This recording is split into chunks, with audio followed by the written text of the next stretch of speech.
While red blood cells are carried away at high velocity by a strong blood flow, leukocytes roll slowly on endothelial cells. P-selectins on endothelial cells interact with PSGL1, a glycoprotein on leukocyte microvilli.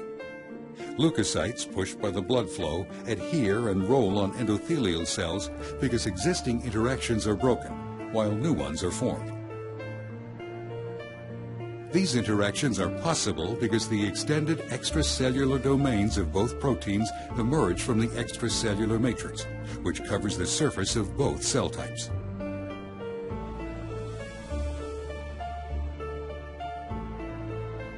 The outer leaflet of the lipid bilayer is enriched in sphingolipids and phosphatidylcholine. Sphingolipid-rich rafts raised above the rest of the leaflet recruit specific membrane proteins.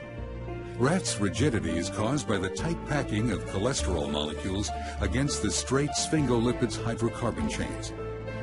Outside the rafts, kinks in unsaturated hydrocarbon chains and lower cholesterol concentration result in increased fluidity.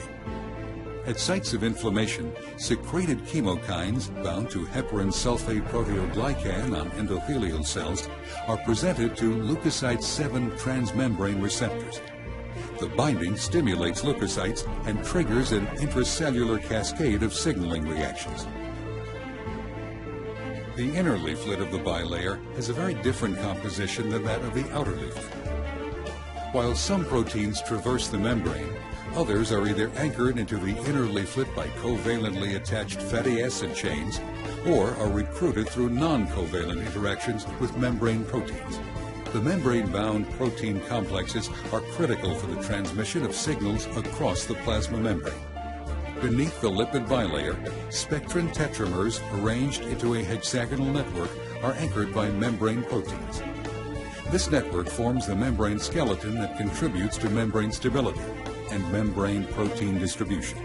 The cytoskeleton is comprised of networks of filamentous proteins that are responsible for the spatial organization of cytosolic components. Inside microvilli, actin filaments form tight parallel bundles, which are stabilized by cross-linking proteins. While deeper in the cytosol, the actin network adopts a gel-like structure, stabilized by a variety of actin-binding proteins. Filaments, capped at their minus ends by a protein complex, grow away from the plasma membrane by the addition of actin monomers to their plus end.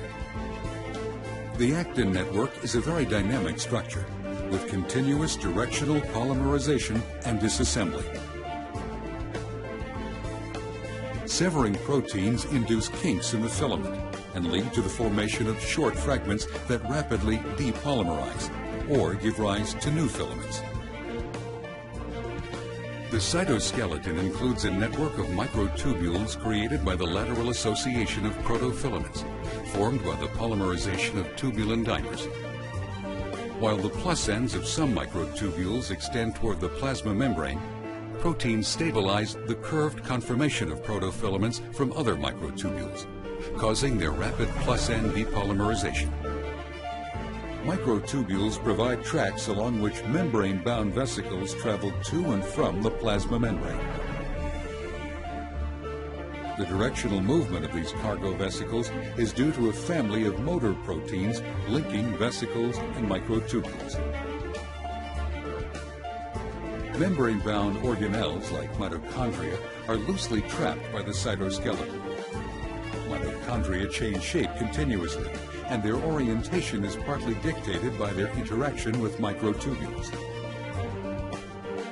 All the microtubules originate from the centrosome, a discrete fibrous structure containing 2 orthogonal centrioles and located near the cell nucleus.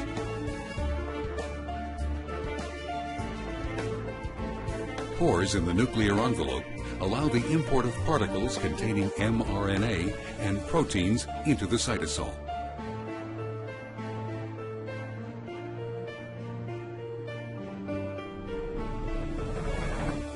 Here, free ribosomes translate the mRNA molecules into proteins. Some of these proteins will reside in the cytosol. Others will associate with specialized cytosolic proteins and be imported into mitochondria or other organelles. The synthesis of cell-secreted and integral membrane proteins is initiated by free ribosomes, which then dock to protein translocators at the surface of the endoplasmic reticulum. Nascent proteins pass through an aqueous pore in the translocator. Cell-secreted proteins accumulate in the lumen of the endoplasmic reticulum, while integral membrane proteins become embedded in the endoplasmic reticulum membrane.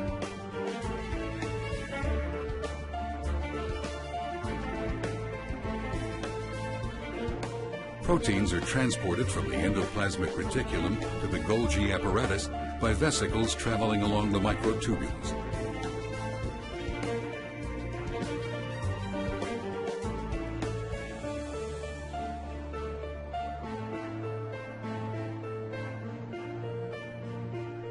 Protein glycosylation, initiated in the endoplasmic reticulum, is completed inside the lumen of the Golgi apparatus.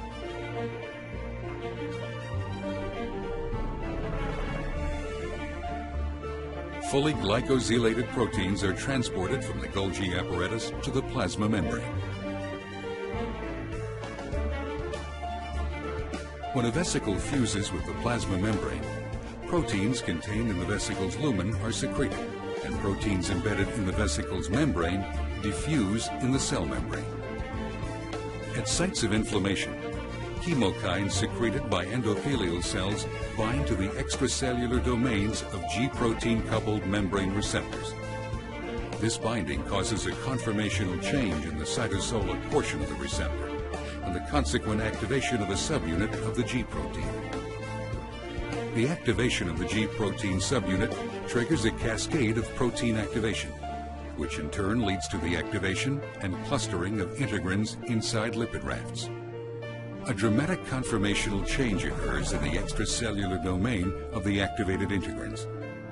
This now allows for their interaction with ICAM proteins displayed at the surface of the endothelial cells.